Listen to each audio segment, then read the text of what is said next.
नमस्कार, मी ज्योती तुसांबड आपले जनशक्ती महाराष्ट्र न्यूज चॅनेलमध्ये स्वागत करते। कोकडगाव येथे सिंदफणा नदीला मोठा महापूर आल्यामुळे अनेक शेतकऱ्यांचे खूप मोठे नुकसान होऊन शेतीमाल देशोधडीला लागला आहे आणि सर्व शेती सिंदफणा नदीच्या कडेची या पुरामुळे वाहून गेल्यामुळे लाखो रुपयाचे नुकसान शेतकऱ्यांचे झाले आहे। तसेच गावामध्ये बऱ्याच ठिकाणी पाणी शिरल्यामुळे गावकऱ्यांचे देखील फार मोठे हाल झाले व सर्व गावकऱ्याची पळापळ झाली। महसूलचे अधिकारी तलाठी हे सकाळपासूनच गावामध्ये भेट देण्यासाठी आले होते। त्यांनी सर्व गावकऱ्यांशी संवाद साधला व सर्व गावकऱ्यांना शेतकऱ्यांना धीर दिला।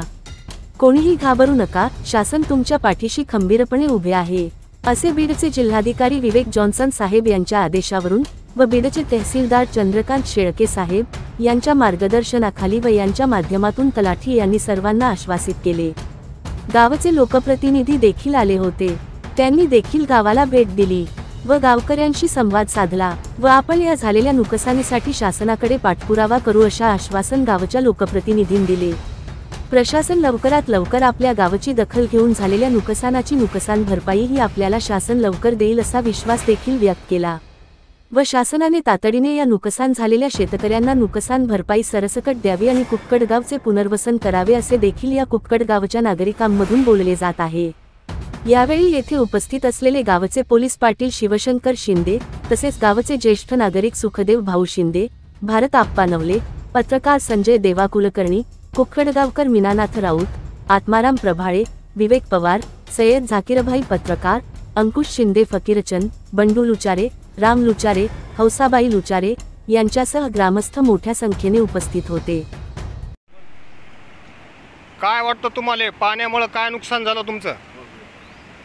आज या ठिकाणी सिंदफणा नदीला जो आलेला महापूर आहे त्याच्यामध्ये बरंच या ठिकाणी शेतकऱ्याचं देखील नुकसान झालेलं आहे।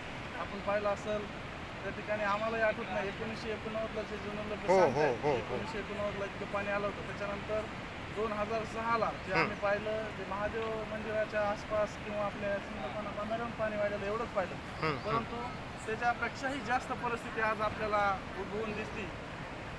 म्हणजे जे सिंदफणा नदी काठची जी गाव आहेत ते अतिशय पुराच्या विळख्यात अडकलेले आहेत। त्याचबरोबर ज्या दोन्ही बाजूनी जमिनीत पूर्ण शेतकऱ्यांची पिकं या ठिकाणी पाण्याने गेलेत। म्हणजे आपण जर पाहिलं तर अक्षरशः आपल्या माणसाच्या हाईट एवढे पिकं या पाण्यात अडकलेले आहेत। त्याच्यामुळं प्रशासनानं या ठिकाणी या गोष्टीचे पंचनामे करून ज्या शेतकऱ्यांचं वैयक्तिक शेतकऱ्याचं म्हणण्यापेक्षा सरसकट पंचनामे न करता या ठिकाणी मदत जाहीर करावी अशी आस लावून बीडचे माननीय कलेक्टर असतील, पालकमंत्री असतील यांच्याकडे शेतकरी आस लावून बघतोय।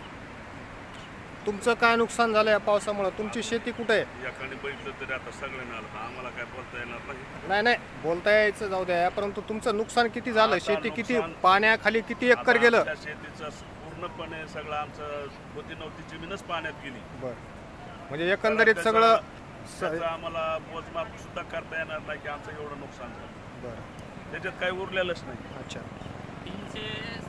360 गट नंबर यामध्ये ऊस व कापूस असताना 3-3.5 एकरचे माझं वाहून गेलेलं आहे सगळं क्षेत्रामध्ये। काय होतं त्याच्यात? ऊस आणि कापूस। बरं, तहसीलदार साहेब किंवा महसूलचे कुठले मंडळ अधिकारी आपल्या गावाला भेट द्यायला आले होते का? एवढा महापूर आला। अक्षरशः सकाळपासून या ठिकाणी माहितीच्या प्रमाणे जे आपल्या गावाला असलेले तलाठी प्रधान साहेब ते सकाळपासून या ठिकाणी तळ ठोकून आहेत। त्याचबरोबर पिंपळनेर पोलीस स्टेशनचे जे कर्मचारी ते देखील या ठिकाणी लक्ष ठेवून आहेत। त्याचबरोबर या ठिकाणी गावचे सरपंच असतील, म्हणजे जी या ठिकाणी प्रशासनाची टीम आहे नक्कीच या ठिकाणी लक्ष देऊन आहे।